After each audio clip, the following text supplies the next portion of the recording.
Hi there. I'm Kim Weeks with Weeks Well, bringing you two in a row this week of Weeks Well events, which have emerged from COVID and from conversations that I've been having in the yoga world for 2 decades. So it's nice to see everybody logging in.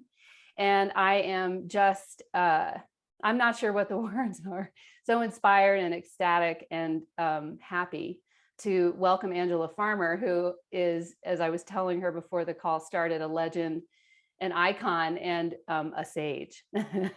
And she is, so we were also talking on the call before coming on how many different places in the world we are. My producer, Alyssa, who's in Austria right now, and I'm in Denver, Colorado, recently transplanted here from Washington, DC. And Angela is calling in from the island of Lesbos in Greece. And so I was thinking, Angela, this morning that one of the things I really want to do in this yoga lineages conversation is to, be as inclusive and representative as possible of the conversation of modern yoga in the context of lineage, what it is and why it matters. And so Angela was among the first people I thought of to reach out to when I brought this conversation to my platform and have created sort of roundtable conversations and these intimate one-on-ones, for example, with Angela.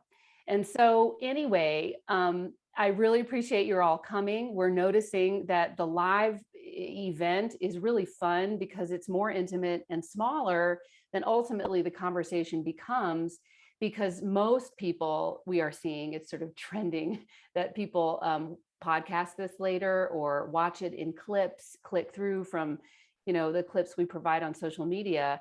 And so if you'll share with your networks and see what, if they're interested, which I'm sure they will be after this hour with Angela, we all will be interested in wanting more, or at least to replay and to listen. So to the live attendees, we're so glad you're here.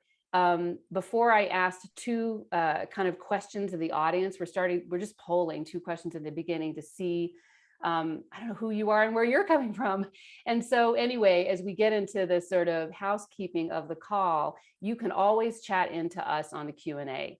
Right now, your screen will show, are you a yoga student, yoga teacher, or both? We're super interested in, again, who we're talking to. So if you don't mind answering, thank you. And then are you okay. Anyway, okay, here we go. Thank you for answering. I'm not sure what happened with the previous question because it looks like we've asked it twice.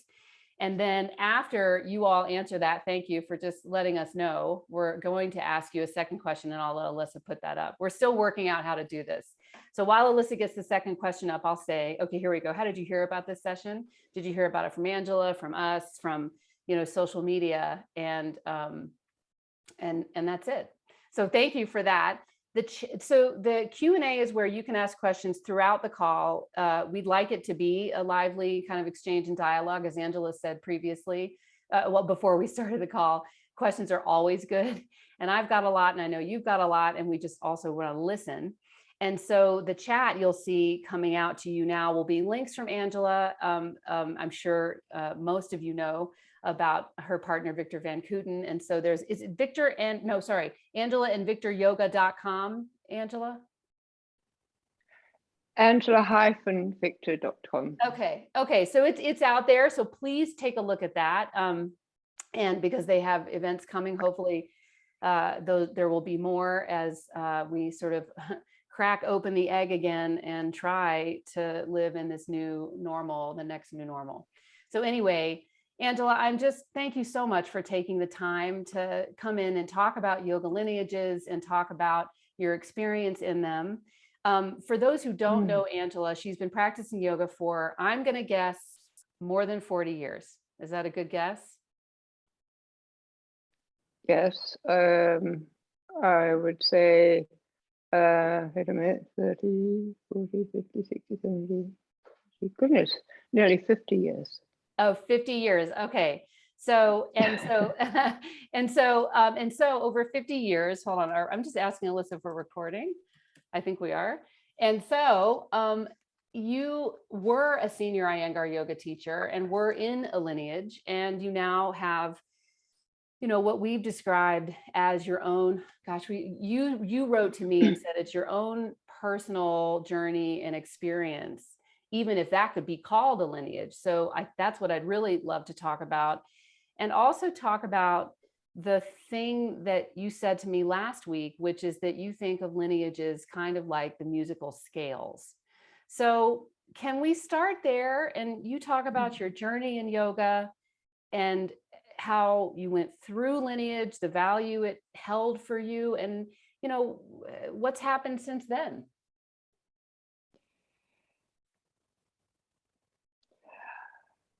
When I think about lineage, and really ask myself, where does it come from and what is it?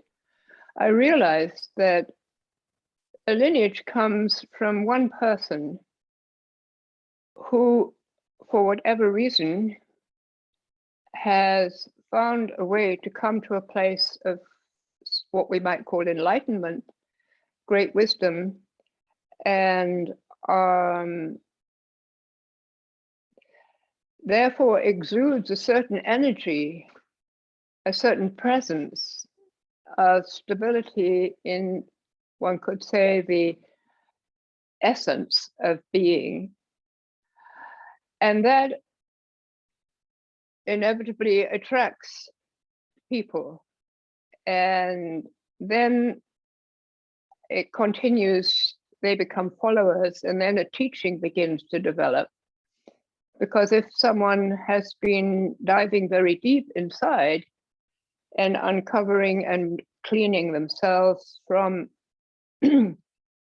everything that's unnecessary so that they can become in harmony with life, with themselves, with their surroundings, when they're going to help people who seem to be attracted to them, they begin to evolve a teaching. The teaching develops and the originator dies or is crucified or whatever. And so then the followers take over and they do their best to remember what they learned. But they of course start to teach and it becomes more organized and more structured. And so it continues out. So it becomes like a kind of pyramid. And eventually, like everything in nature, it has to fall apart. That's the way things are. Things come up and they're clear and pure and beautiful, whether we can call it a whole civilization or a religion or a period in art. And then, like a flower, like nature, it opens out and becomes more colorful and more exotic, and eventually falls apart because it has to return back into the earth, into the matrix for a new life to begin. So there's nothing wrong in a lineage, but we come into a lineage at different times. We may be very fortunate and meet a great enlightened being and be very inspired by them and then take their teaching out, or we may come in many generations later and learn something that has become so organized and so complicated that it seems almost impossible to achieve what is set before you. And that's why I say it's a bit like learning the scales on a piano. And